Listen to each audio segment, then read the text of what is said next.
चलिए दोस्तों, आज हम एक ऐसे फिल्म के बारे में बात करने वाले हैं जो कि आप लोगों ने कभी सुना नहीं होगा नाम ऐसा फिल्म का, पराया बाप, जो कि काफ़ी अच्छा फिल्म है।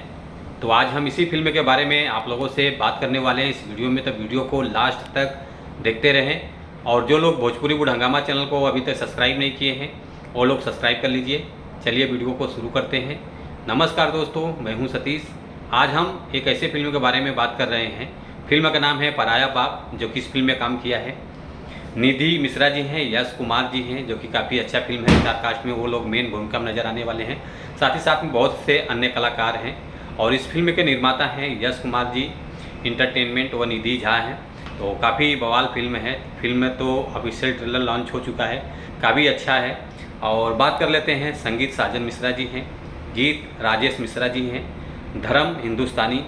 और ये फिल्म का ऑफिशियल ट्रेलर जो रिलीज हुआ है वो यश कुमार इंटरटेनमेंट चैनल से आ गया है, तो आप लोग देख सकते हैं। और यश कुमार इंटरटेनमेंट बहुत अच्छा चैनल है, तो आप लोग सपोर्ट कीजिए इस चैनल को। और बात कर लेते हैं व्यूज़ का, तो 3,12,000 व्यूज़ आ चुका है। तो काफ़ी अच्छा रिस्पांस मिल रहा है। तो आप लोग इस फिल्म को जाइए, देखिए, सपोर्ट कीजिए। काफ़ी प्यारा फिल्म बना है।